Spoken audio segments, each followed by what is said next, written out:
you may find out that the entire apparatus, your circulatory system, is actually an open system and is only part of a more extensive process and movement in the universe.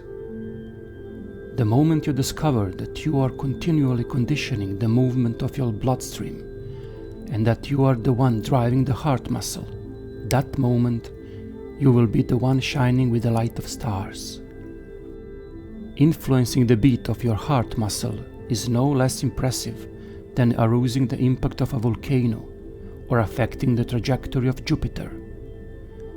Some young minds may ask how the problem is solved if two aspirants want an opposite trajectory for the same thing. But our answer is very simple. There is only one trajectory and one choice only. Since it is the only one, it can be neither free nor unfree, because we cannot have a fulcrum to compare these two meaningless things. All the trouble in our art comes from a simple fact that we really cannot understand a very simple thing. Everything that exists is within the mind.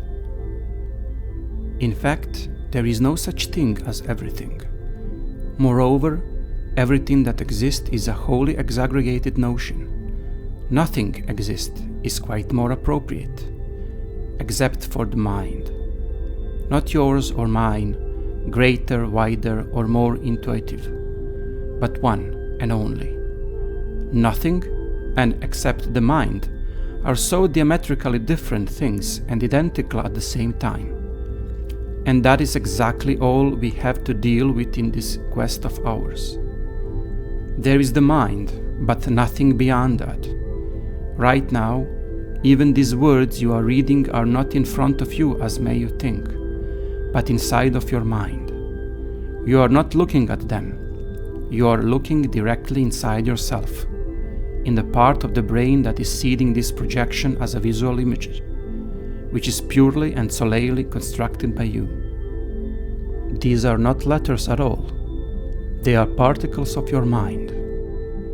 One great man said that each of us has their 15 minutes of glory. Perhaps it is fair to say that all this we are going to talk about is beautiful and, above all, different way in which you can utilize these 15 minutes. We live in the belief that our time lasts, has passed, or will pass, and accordingly we measure our spiritual progress by time, not by the quality of what we may have experienced during just 1 second of our meditation. A simple calculation leads us to the startling fact that we spend a third of our lives sleeping and just a small part of it dreaming. In fact, an average 30-year-old is only aware of 20 years of his life. Therefore, the difference in beginners and masters' spiritual work lies in the exploitation of that part of our life, which is unconsciousness. The same for everybody, and unfortunately too often irrelevant to everyone. Without the attainment of the experience called astral projection or lucid dreaming, all the system of esoteric thought are just an empty story. An average dream lasts for 15 minutes. The striking thing is that a man can do anything in those 15 minutes of glory. The crucial question is, what are we going to do with all this? How can we use that?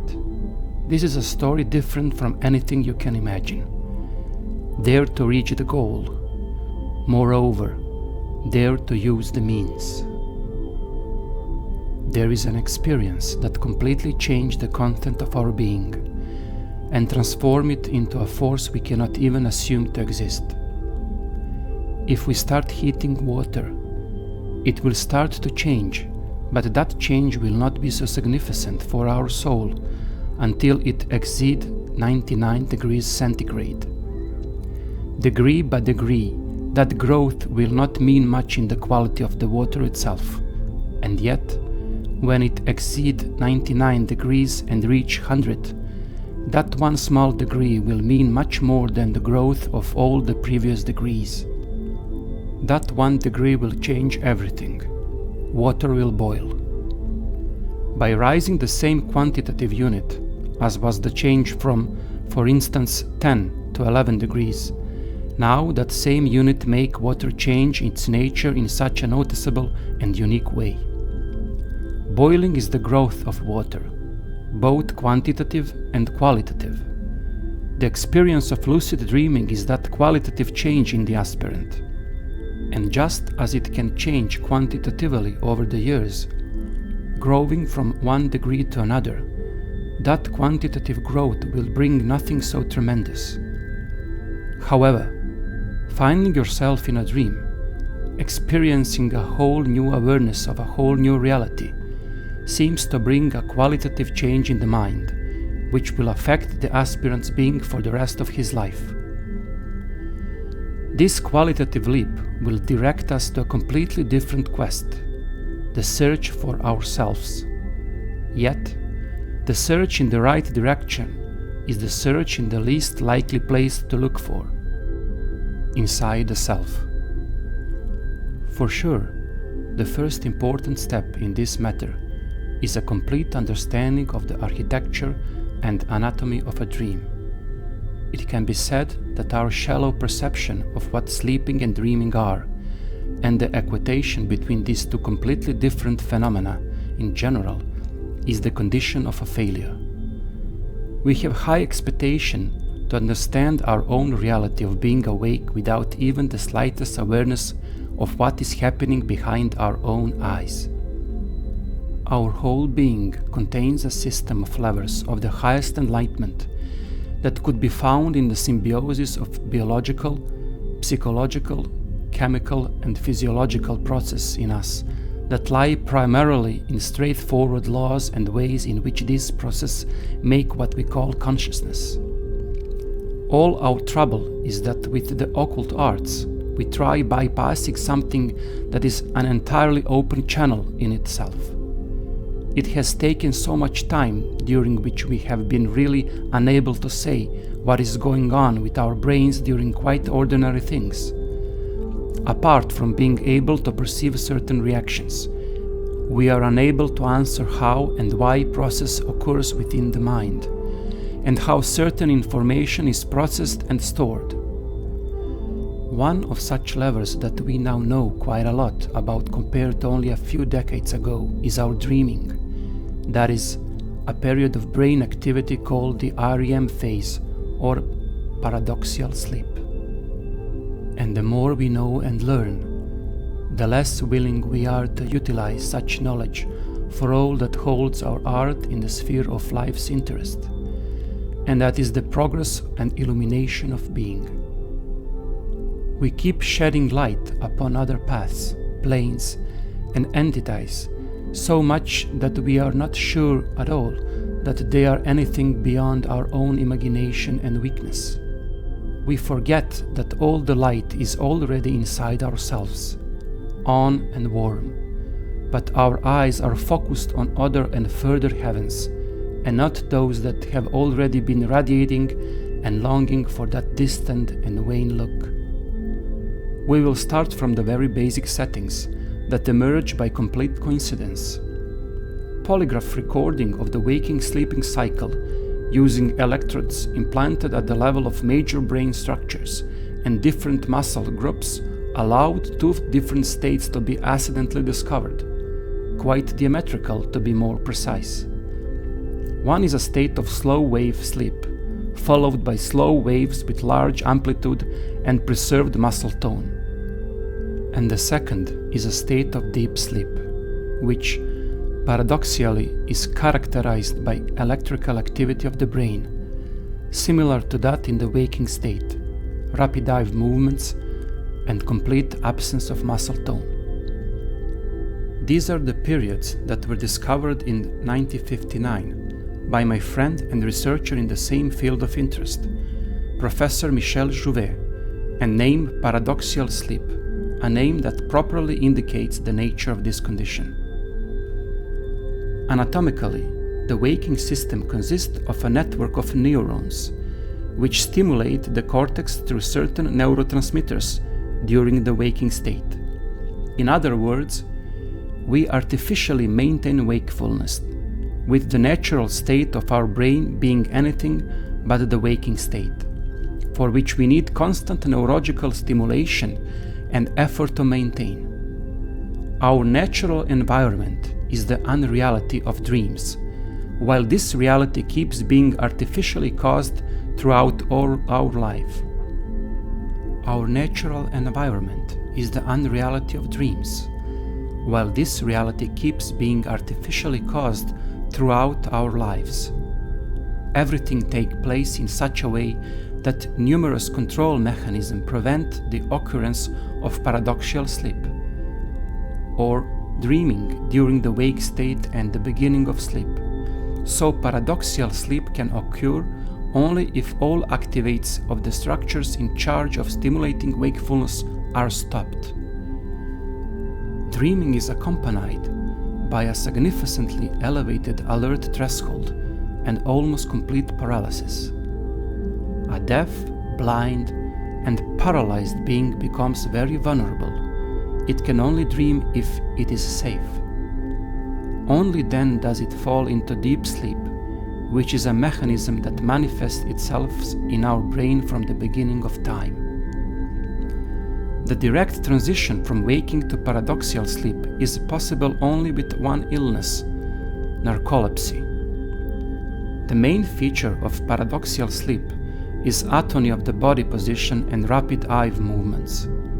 It took too long for even the most suspicious to be convinced that oniric activity is not a continuous process during sleep, but a completely periodic occurrence of paradoxical sleep. Neurophysiological experiments have clearly shown that paradoxical sleep is a state different from sleeping, with a significantly higher threshold of wakefulness than could ever be assumed. Lucid dreaming occurs during paradoxical sleep, where the awareness that we are actually dreaming correlates with the high threshold of wakefulness that the state of dreaming has, but which we are unfortunately not aware of. It took a short time to get proof that lucid dreaming occurs only during paradoxical sleep, thanks to Dr. Stephen LaBerge and his experiments. The nature of dreaming is indeed completely paradoxical. Within that period of that reality, we have an utterly increased wakefulness, with our body being turned off. On the other hand, what is turned on is a world from which, in addition to all this wakefulness, we cannot recognize that it is unreal. We bring our own qualities and characters into that unreality by living it and acting in it like in this reality. We are so awake during the dreaming period that we are not even aware that we are dreaming. This is the true nature of this condition, which got named paradoxical sleep or paradoxical state of the brain long before it was called the REM phase. Indeed, dreaming is set as the third state of the brain, as different from sleep as sleep is different from the waking state, and all our efforts must aim in this direction at any cost. The nature of dreaming is paradoxical, and we must understand these heavens as a pond full of wild fish. We have to cultivate that pond down here, instead of looking up at those heavens as the worst failure of all aspirants for centuries, in an attempt at something so paradoxical as achieving awakening of our being during wakefulness. Therefore, we will crush the paradox of dream with convenient, meaningless methods, which are primarily simple and short. In a lucid dream, each attempt lasting more than a few minutes will be doomed to complete failure. Such an act will either melt into insomnia or lead to complete awakening. There is nothing worse than finding that we have failed to implement any of that lucidity one morning, yet being overwhelmed by the excessive longing for a lucid dream, and that our unconsciousness nature has managed to find a way to slip off the hook in the same way, imperceptibly and skillfully, while it seems we have been waiting all the time in that pond for a fish with a rod without a bait. What is truly lucid in that morning is a very special neurosis that arises from the fact that we did achieve nothing. That is, the unrealistic belief that we actually did anything. It is lucid to know that the amount of work and effort is entirely and diametrically different from the success rate. The aspirant may think that the more he works during the night, the greater are chances of finding himself in the magnificent astral realm, and it is in that lucid humor that his mind prepares with the first rays of the sun, when he has been exhausted by hours of ultimately unsuccessful attempts. He realizes he has been fishing in a completely wrong place, with a completely wrong bait and a wholly broken net. Everything is lucid, but his dreaming and that beautiful astral realm now seem to laugh and grin in his face, leaving him to all the beauties of the coming day to think and drown in his own failure. What I want from now on is to stop using terms such as astral projection or out-of-body experience. Once you have pulled out at least 100 lucid dreams, you will know for sure why. In such a pompous term as astral projection, or the projection of the body of light, the only thing of all these pompous words that would really be worth underlying is light. But by no means stellar and distant light, unattainable and romantic. These are all metaphors of the same dark shadow that envelop human experience, interwoven with fear and misunderstanding of a completely natural phenomenon. The whole concept of getting out of the body is so meaningless for everyone once they have found themselves in a lucid dream, and when they feel that fantastic, magical, and unique atmosphere of a consciousness dream. All I have ever been convinced of after countless thousands of projections so far is that it is not about getting out of the body. In fact, it is not about the body at all. Everything is inside the mind. We simply have nothing to look for beyond that in this place. But it is our own curse that by the mind we mean a very small and hidden place. There is an entirely fantastic game of the mind that finds plasticine to imprint its own will while transiting to sleep. This is one of the true tasks we have before us, and before which we will by no means back off, to discover the trajectory of the soul inside this labyrinth, and instead of finding a way out, we actually find the soul. Lucid dreaming is gain, not a gift. It is an ability, not anomaly. It is the exploration of completely natural process. It is the ultimate economy of the movement of the spirit, like a sail on a ship. Ignorance of this indicates ignorance of the natural processes that take place within us. Therefore, all elements of this skill are absolutely opposed to ideas such as exercise, effort, or erudition. The effort to practice this skill is an entirely ridiculous thought that is identical to the thought that you should practice pumping your own heart, or that you should practice breathing, and continually reminding yourself of the importance of these movements your own life depends on. In fact, you are not the one beating your heart. You are not the one breathing. Your automatic organism breathes, and that has nothing to do with you. All the concentration is actually messing and poking your nose into the work of your accountant, which sooner or later leads to misunderstanding and failure, above all. Your heart and your lungs keeps on doing their job.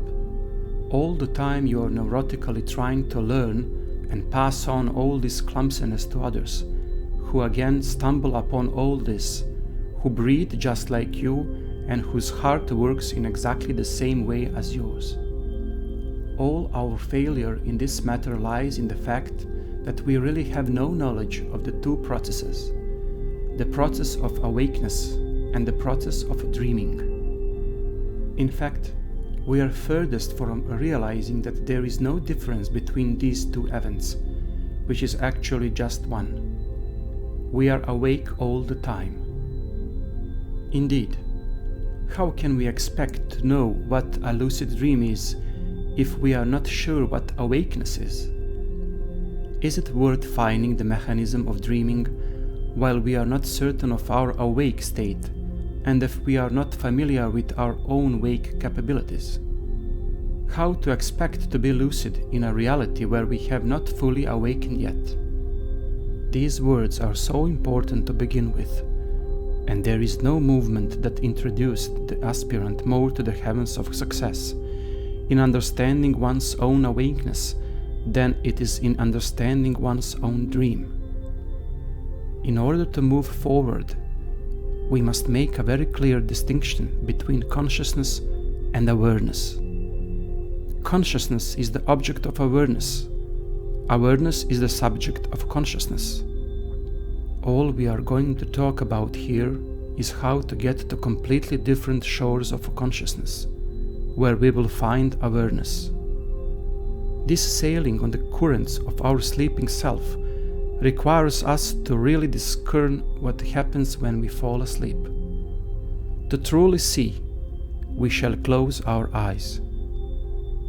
Each method is an agreed system of values that can logically fit into a particular attainment model. But this does not mean that this model contains that value exclusively because, in fact, for a free spirit, any method leads to any attainment.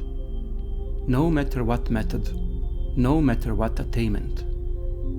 If you want to link two dots, you will not draw a line from the center. That would be terribly inappropriate. You will start either from one dot or the other. When these points are clearly defined, the line is obvious.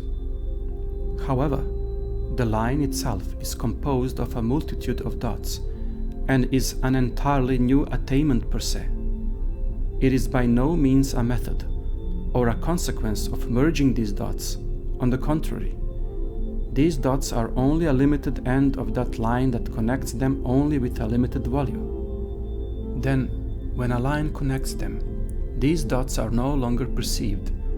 Everything becomes just one line, that is, one attainment, where the one who attains is no more, as well as the one to attain to, nor any tools of attainment. Therefore, why would exercise in lucid dreaming have anything to do with attaining the lucid dream? Statistically, 1 of 1,000 lines drawn randomly on paper, one will most likely connect those two selected dots. The problem is that the rough awareness at that moment implies and creates a model that these dots and that line are products of the will to merge them, and that the intention is responsible for everything. Practicing lucid dreaming does not contribute to attaining the lucid dream. Practicing lucid dreaming leads to lucid dreaming practice. Is not that so logical? The more you practice, the more distance there is from the attainment itself. In other words, the more you practice, the harder it is to attain. The problem with most aspirants is completely misstructured work. I am sure the best book on lucid dreaming would be the one about failures. No technique or method in our art is so misunderstood as lucid dreaming, precisely because the whole approach is completely wrong and based on a completely broken mechanism. Once you learn to do the whole thing correctly, you will notice the devastating fact that most books are actually rewriting one and the same fantasy, and that the vast majority is a completely magnificent lie that is no different from a fish story. The methods are completely wrong, and the tale of astral planes, beings, and the silver cord is usually an accurate indication that there is a liar and a fraudster in front of you. It really does not take a lot of energy or time to get to a lucid dream. You should only learn to do a very simple and right thing at the right time. A dream is so much more a sublime place than elemental beings, angels, silver cords, the dear deceased who want to drink just another cup of tea with us. It is the place of your mind, so wider than all this. All the magnitude of the dream, that is, the astral plane, is exclusively in the phenomenon of consciousness, the phenomenon of time, which is expanded by this experience and transformed into a completely different value. The way you will really use this holy moment is solely up to you. We are here to consider and attain it in an easy and natural way above all. By no means is it crucial to have a separate and accidental lucid dreaming or to get a lucid dream in the lottery. The jewel of true attainment is reflected in the awakening and development of a lucid consciousness which, like any scientific method, will be able to be carried out under certain conditions in precisely the same way, which we can prepare, repeat, and modify at will. Therefore, I will instruct you as I have instructed others so far, and I can offer you a bunch of examples where inexperienced minds have achieved lucid dreaming after the first few attempts. What still makes them good practitioners today is the fact that they have set a healthy model of their practice, which does not require too much time or tedious and unnecessary activities such as visualization, working with the middle pillar, countless meditation and concentration techniques. It can all rather help you in the second part of our work when you need to preserve and stay conscious in your dream. Once you have had your first experience of lucid dreaming, just remembering that wonderful act will help you easily experience the second one, soon carrying on in a certain rhythm, making it a part of your life, not practice. You must live a lucid awareness. Do not expect it humbly, hoping for something that your nature has already achieved and brought into your life, every night, every day, throughout the whole of your existence. It is one thing to wake up in your dream. It is yet another to keep yourself awake in your dream. Actually, the latter is much harder, but I want all your attention on the former for now. The experience of lucid dreaming is primarily conditioned by the economics of your movements. Life leads us to the fact that man is cursed by the desire to complicate simple things to the maximum. Lucid dreaming is an excellent example of such a cursed practice. Let us therefore define the strengths and weakness of this plan. The strengths are undoubtedly descriptions and transmissions of other people's experience, techniques and observations, as long as they do not get into the field of theology, ideology and sociology. It is actually essential for you to understand vividly that others are following the same goal and sharing the same mistakes with you. There is no better psychoanalysis than reading other people's dreams. But since reading other people's dreams is a luxury for you, for now, you will limit yourself to reading your own. Weaknesses are books. There is nothing so devastating as following instructions that lead to nothing. Entire generation in this art endeavor to devote themselves to projections at bedtime. It is impossible. But why on earth when the whole mechanism is made to run smoothly when used differently, which is similar to making love without a male erection? To start with, the most important thing by far is to decide to succeed. Not to try or to keep trying, not to work on, but to complete and succeed. I want to start with the first point of your work, that is, the question of motive. It is an essential issue of all workings. It is a condition and the least common denominator of all progress and successes.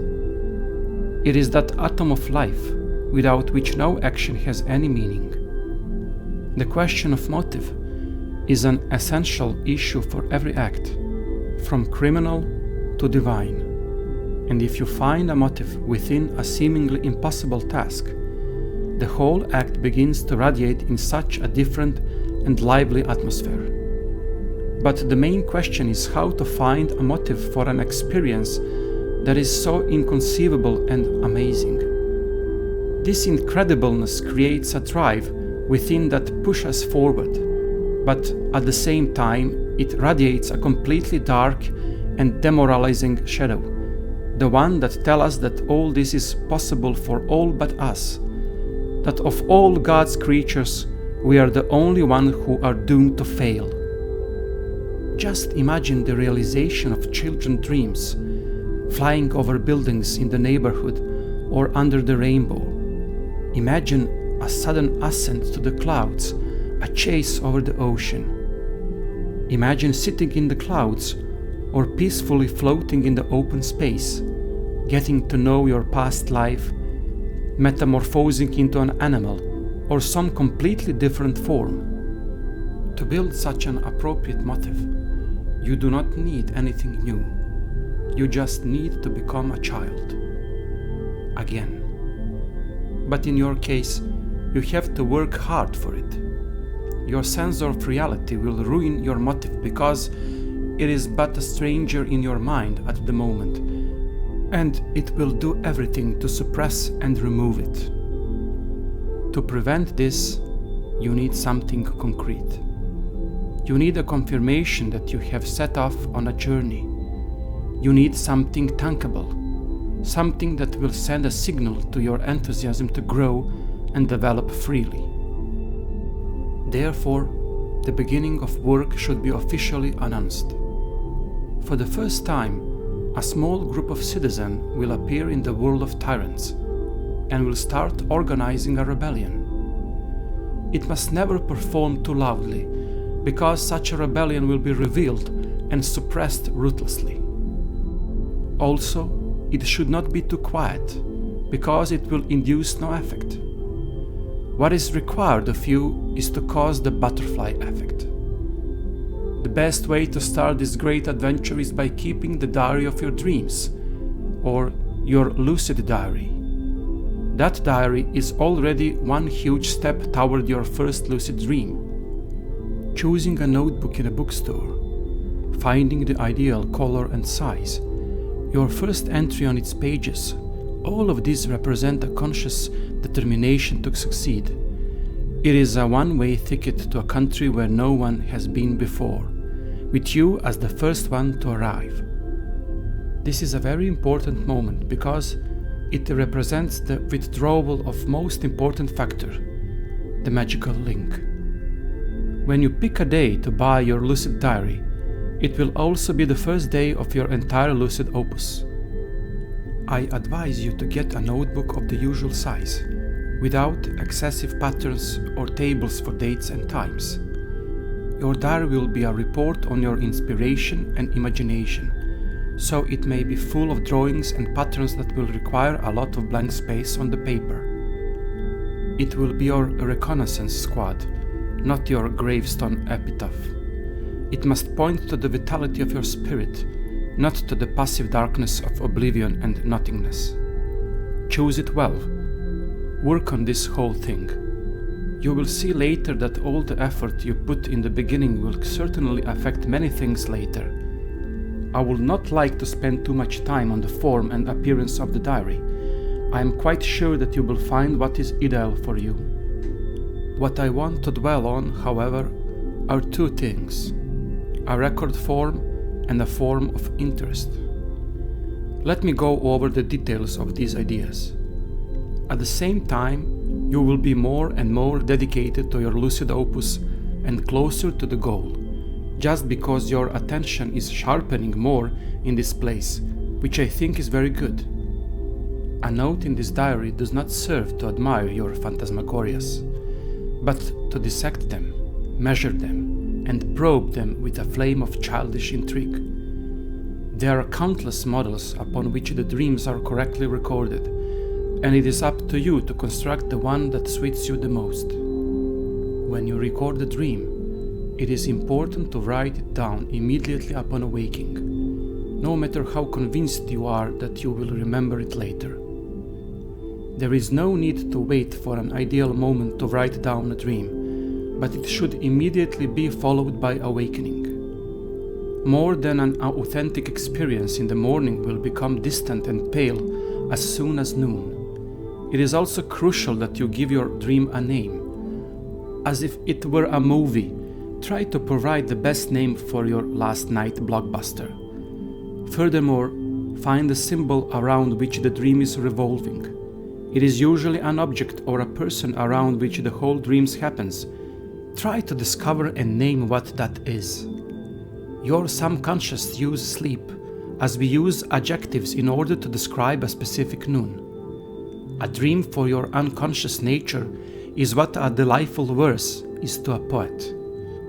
Therefore, you need to find what is being adorned by that strophe.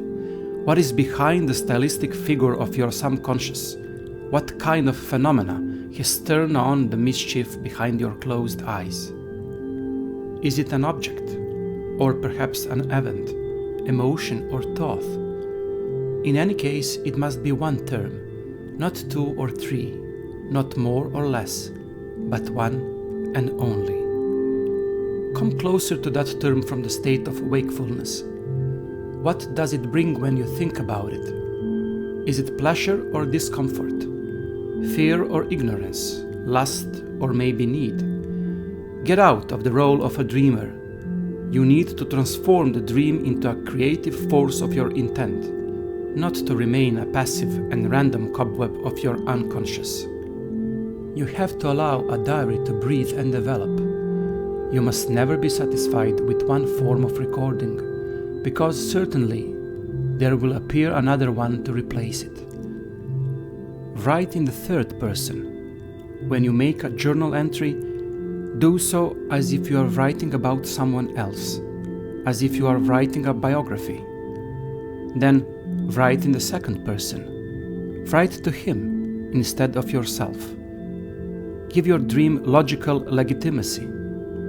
List the actors of the dream. Give a title to your role, whether you were the main subject, an observer, helper, victim, savior, or conspirator. Are you a judge, prosecutor, or defense attorney? Who are you in the dream anyway, and to whom? Maybe you are an object of someone else's dream, just a secondary object of a wider event. Maybe you are a stimulus to someone else's awakening.